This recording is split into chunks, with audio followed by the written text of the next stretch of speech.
Welcome back to season 3 of Titans of Food Service. I'm your host, Nick Portillo, and I'm continuing my Across America in 50 Weeks tour, where I travel to every state and sit down with a Titan of Food Service who's making an impact in their state. And this week, I'm going to be highlighting the great state of Alabama. And to do so, I'm welcoming Betsy McAtee. She's the CEO of Dreamland Barbecue.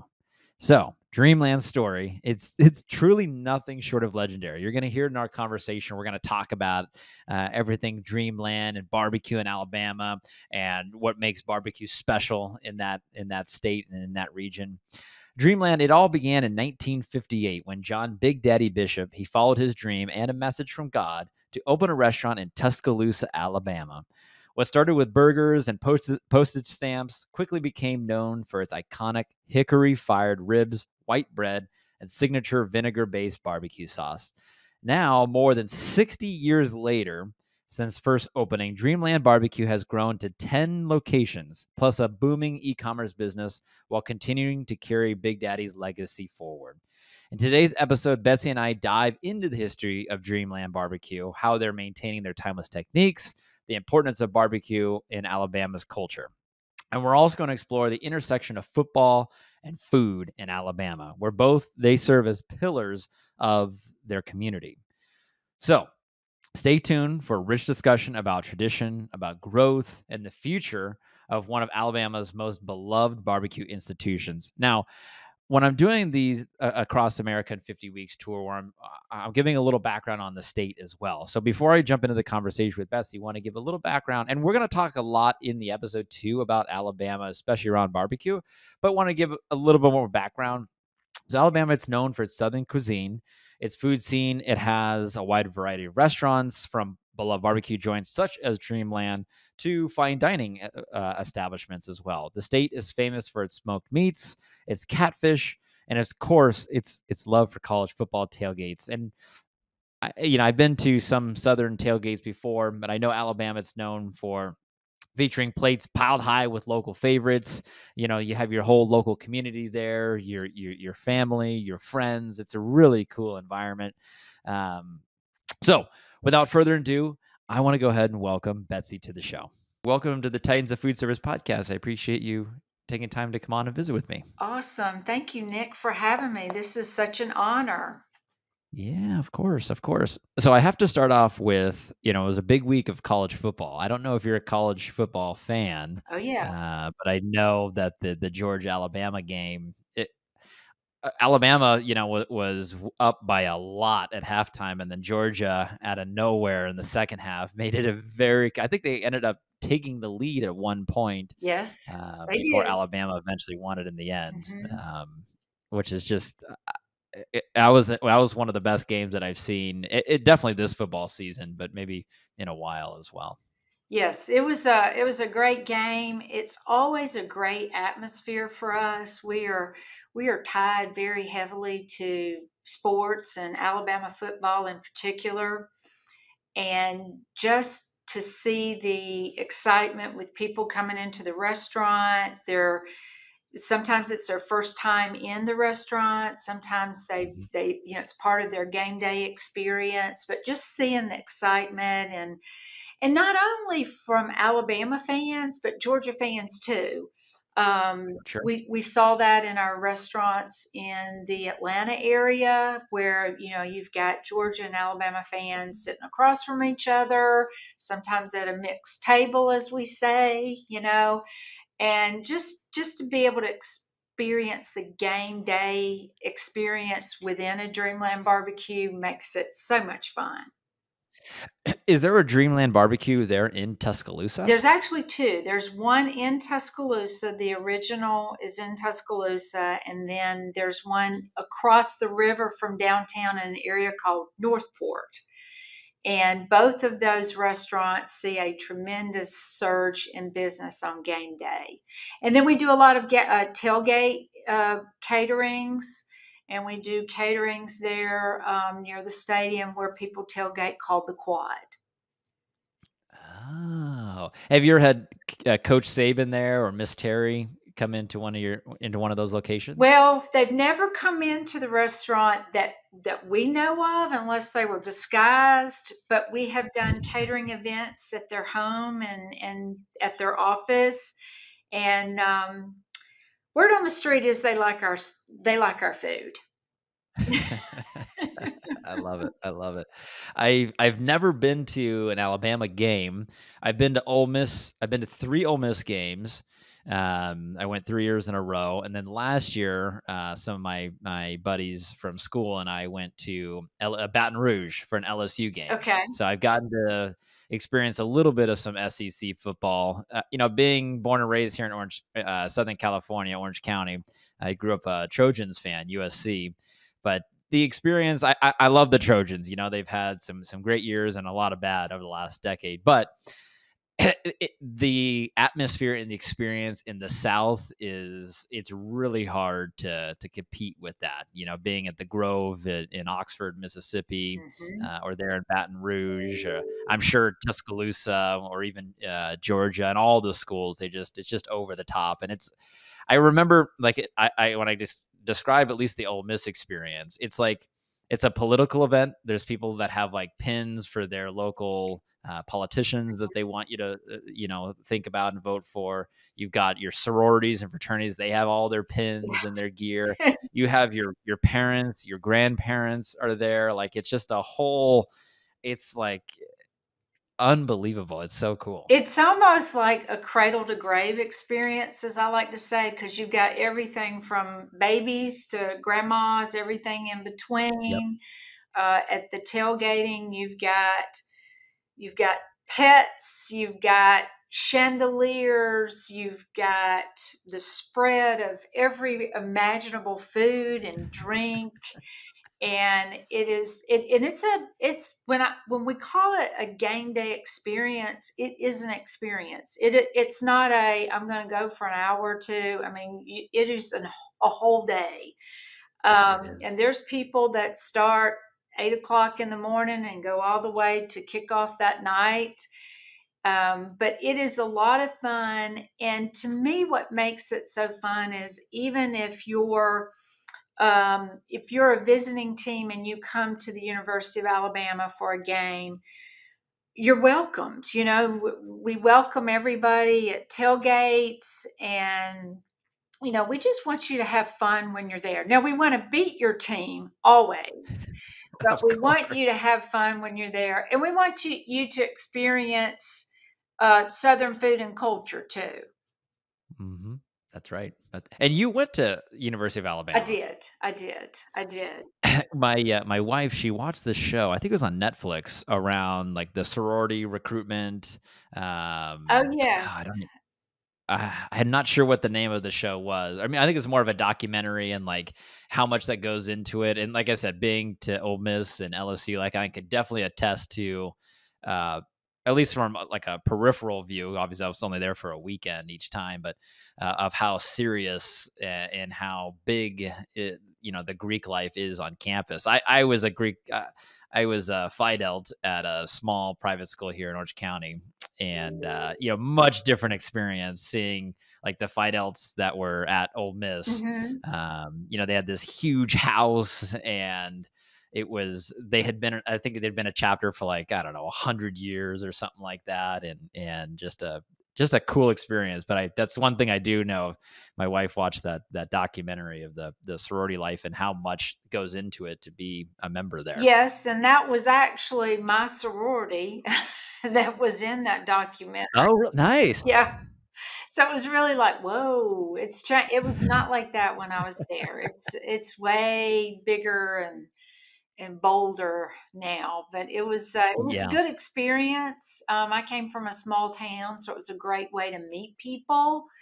Hmm. And because like I said, grew up in a small town and had never experienced anything like that. So to be able to go in and have 100 people that were my sisters, so to speak, it Yep. was a great experience.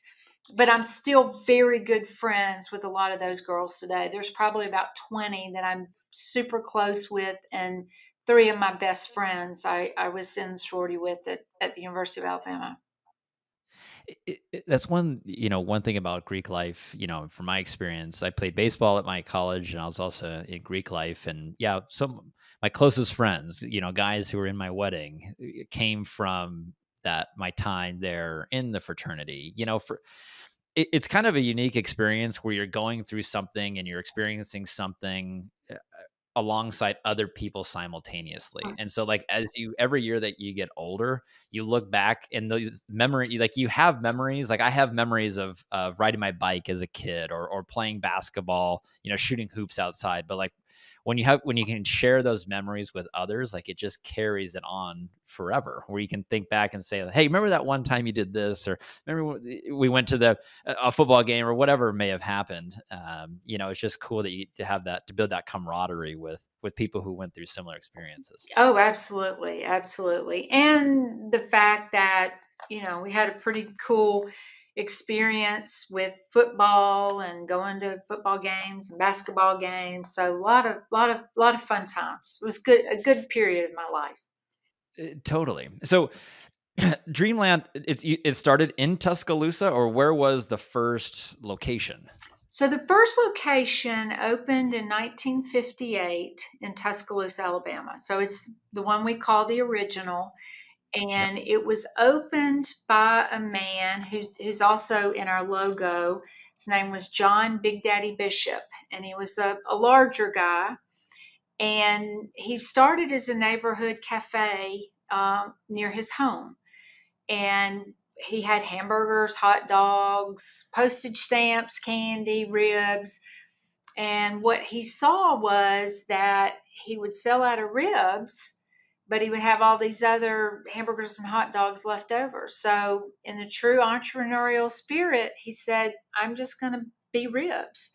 So, he opened this neighborhood cafe called Dreamland Barbecue near his home, and he was a brick mason by trade. So he built a wonderful brick pit to be able to cook these ribs, and that was the product that just stuck, and Dreamland became known for. And for years and years and years, that's all that was on the menu were ribs. You could get a rib sandwich, a half slab or a slab. It came with white bread, sunbeam white bread, and he had canned drinks, bags of chips, and canned beer, and that was it. Wow. And my understanding too of barbecue is it can be very regional. For example, like here in California, especially like in the Central Coast, a lot of tri-tip is being eaten. Where I don't know if tri-tip's really eaten other parts of the country. I think they view it maybe too dry or something like that. What is when you think of like Alabama or barbecue, like what is it that makes it so special? So, Alabama barbecue is very diverse. Okay. Northern Alabama, you've got what they call Alabama white sauce, and it is primarily served with chicken or pork. And what's in the white sauce, and it's going to sound gross, but it's actually very good. Okay. It's mayonnaise, it's vinegar, it's black pepper. It can be a little bit of horseradish in there and other spices, but the main ingredients are vinegar and mayonnaise. And it's something about that smokiness, but that's a real big product, especially in North Alabama. They call it Alabama white. Everybody calls it Alabama white sauce.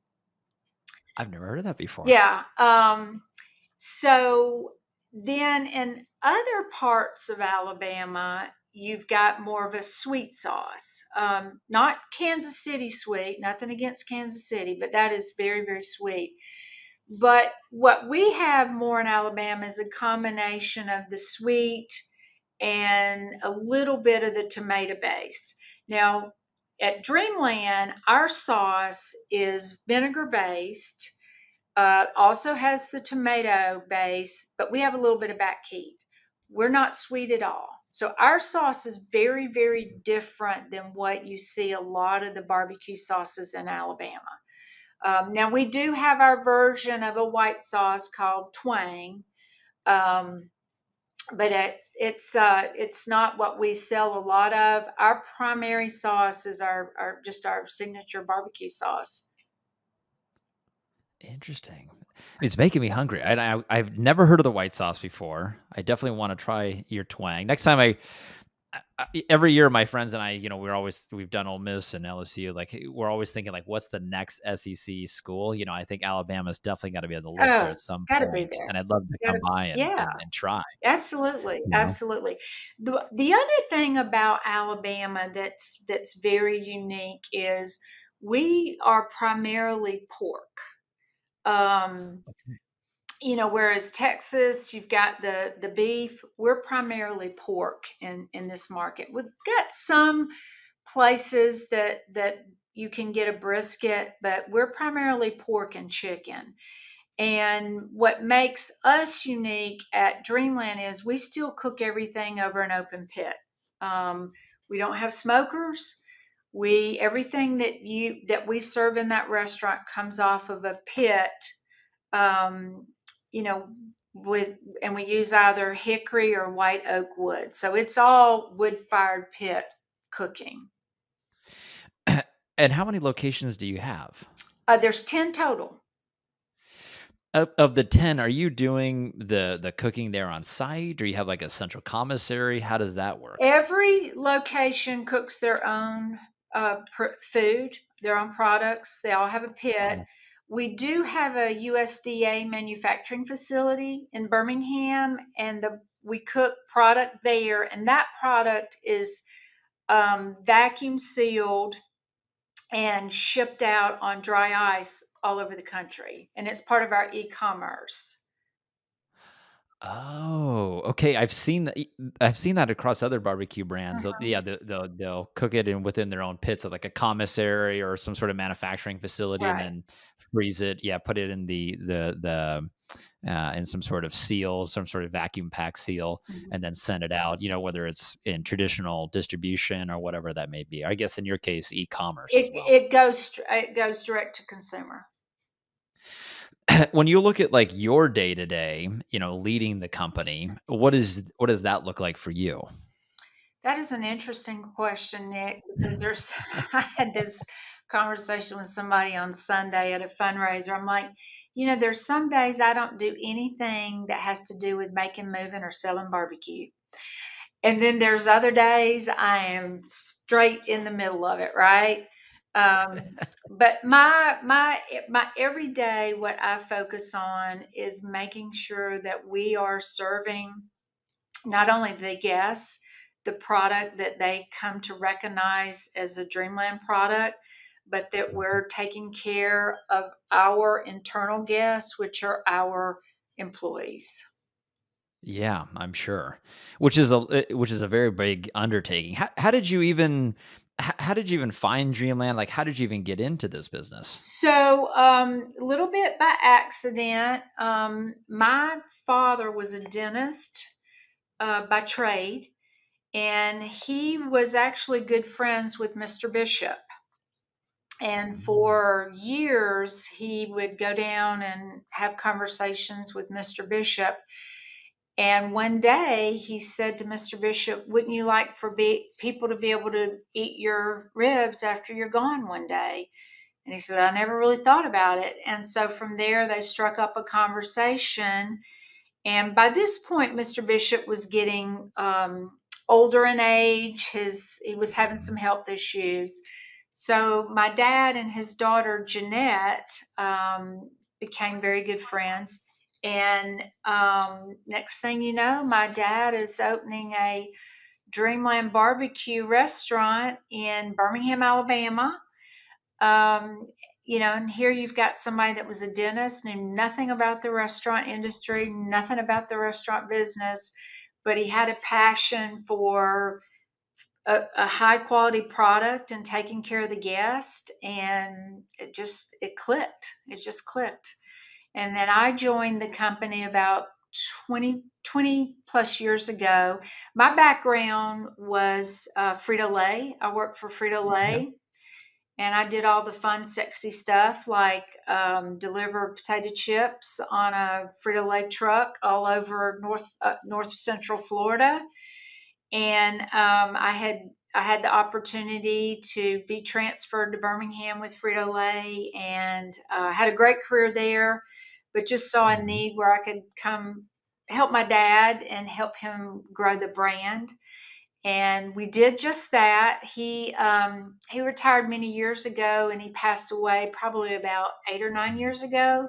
So he didn't see all of our locations that we have today, but he's looking down on us every day. He's keeping us in Yeah, check. I love that. So when your dad gets involved in the business with Mr. Bishop, there was one location essentially Mhm. there, the original, right, in The original in Tuscaloosa. Tuscaloosa. And then your dad, who's a dentist by trade, just has this great idea. Hey, I'm going to start my own Dreamland location. And so Mhm. he expands from there. Did he, in his time working in the business, did he open up additional locations? I know you mentioned you have 10 now. When did those additional 8 come along? He hired someone by the name of John Welch, who sadly passed away in 2008. That came on board, and he worked side by side. John had experience in the restaurant business. He had come up from Pensacola, um, and they opened. We opened three, and then when I came on, we opened the rest of them. I love that. I Yeah, love that. so, So you're not just Alabama though. You mentioned you're in Georgia as well. What other states do you cover? right now, just Alabama, and we have two in Metro Atlanta, one in Roswell, and then one in Duluth, which are suburbs of Metro Atlanta. Do you have plans to expand to, whether it's within Alabama or within Georgia or even to other states? Absolutely. There's some markets within Alabama that we would love to be in. Mhm. I think the one thing that we've all learned over the past few years is, just how critical supply chain is, your labor force. And but we do have plans to grow and to open additional units. And then we've also grown our e-commerce platform, Yeah. where not only are we shipping out all over the country, we distribute our barbecue sauce in grocery stores throughout Alabama and some local retailers. And then we are in concessions in a couple of stadiums. In fact, we're in Bryant Denny Stadium with our barbecue products. All right. Mhm. I would imagine, going through 2020 with COVID brought some challenges, especially around supply chain, trying to get products and source even things you wouldn't even think of, like maybe like maybe your vacuum pack, right? Your seals or your linings within boxes. Like it's just everything was short. Paper plate, And paper plate. a paper plate. Yeah, Yeah, like it's so many things that you take for yeah, granted because you just wouldn't expect it. Hey, I can't get paper plates. That's yeah. crazy to me. No. We Um, couldn't. We were running all over town getting paper plates. And I remember that's right. someone said something about, "Did y'all change your plates?" I'm like, "Honey, we are just happy to have plates." With COVID, which has come and brought a new, a new business landscape. You mentioned e-commerce. Is your e-commerce side of your business, does it rival what you're doing with your brick and mortar locations? No, it doesn't. It is a great segment for our business. Now, during Mhm. COVID, it was booming because we had a lot of people, shipping product all over. Yeah. And I helped answer the phones back then because, we were doing whatever we had to do to survive. And I would answer the phone, and, somebody be telling me their life story about how they're sending this food to, their daughter or son in New York City. And I was just so touched by all that. But their e-commerce is growing, but it doesn't rival the restaurant sales yet. Yeah. Yet. Yeah, for Yes, sure. yes. When you look into the future for yourself and for Dreamland, what is like something that you hope to achieve that you haven't yet achieved? Ooh, boy, that's a good one. I think we want more people to experience what we consider to be true barbecue. I think there's less and less people that do it the way we do it now, which is cooking over an open pit. It's Mhm. way more expensive. It's way harder. You've got to have almost technicians, if you would, that are, we call them pit masters, Yeah. because every fire is different. Every slab is a different size. And there's little nuances, but we want to expose as many people as we can to what real barbecue is, because I think a lot of times it's gotten a little too commoditized, and what people really think is barbecue is really not. Yeah. I can speak to California. We have, in the barbecue category, I think the word I would use is maybe a little lacking. Mhm. There are some good barbecue options out here, but it's not as like part of the food culture as much. We have some chains out here. I don't know if you're familiar with like Dickies. I think they're out of Mhm. Texas. Yes. Maybe is here. They do a nice job, and there's some other like local like mom and pop shops that do barbecue, but like over an open pit or have like an actual pit master. Like you just don't really see that much. And the locations that do come to mind that have that, they are popular out here. Like when you really take it to the top level, to the top degree, customers love that and appreciate it, and they come back. Oh, absolutely. Because, you know, you want to see your food being cooked. You want to experience that. You want to, I mean, our pitmasters are like local celebrities in our restaurants. I mean, people want to have their picture made, they want to talk to them because, we all want to know what the secrets are, right? Everybody's got their own little secret. That's right. And just being able to capture that and replicate that and let people know that's real deal. It didn't come out of a box or a bottle or a can. It's being cooked right there in front of you. And I think Yeah. that's very, very important. All right, Betsy, I got one final question for you. What's your thoughts on Coach DeBoer? So, how do you follow the greatest, right? How do you follow, as they call him, the GOAT, Coach Saban? I think Coach DeBoer's done a very good job of respecting what was there before and continuing on, but using his own methods and experiences and ways, because he was successful at Washington and he was Mhm. successful at the other schools where he was. So I think that he realized that, what, I'm not going to be the cookie cutter. I got to do it my way. But I think you always have to respect what happened before you. And he was on game day with Coach Saban, and there's a mutual admiration that I picked up during that broadcast. And I think the win over Georgia last weekend was Big. huge to kind of let him, as they say, have his signature win, because that's like, okay, that was his win. That was his win. And I really like him. I think he's a great guy. I've met him. Very Oh, nice. personable, and just kind of brings a different change, but also he's very passionate about what he does, and you've got to be successful. That's right. He seems to have a calm, yeah, personable, easy-tempered, and then you see him in the game over the weekend. It was like within a minute before halftime, and he's like red in the face, and he's yelling, he's freaking out over a play that the refs missed.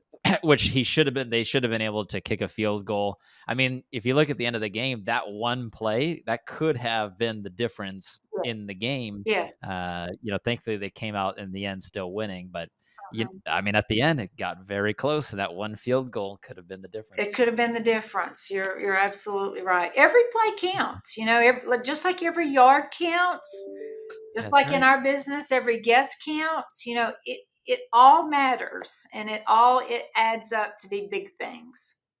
That's right. Well, Betsy, thank you so much for taking time to do this, and perfect timing too, coming off the game, I'm glad to see that Alabama get a win. That was really fun to watch, and I genuinely want to, after our conversation, I want to come out and go to Dreamland and try it out, and try the whole Alabama Tuscaloosa experience. I think it's definitely a bucket list that we should all try at least once. Absolutely. We would love to have you, and we'll give you that good old Southern hospitality. That sounds good to me. Thank you so much.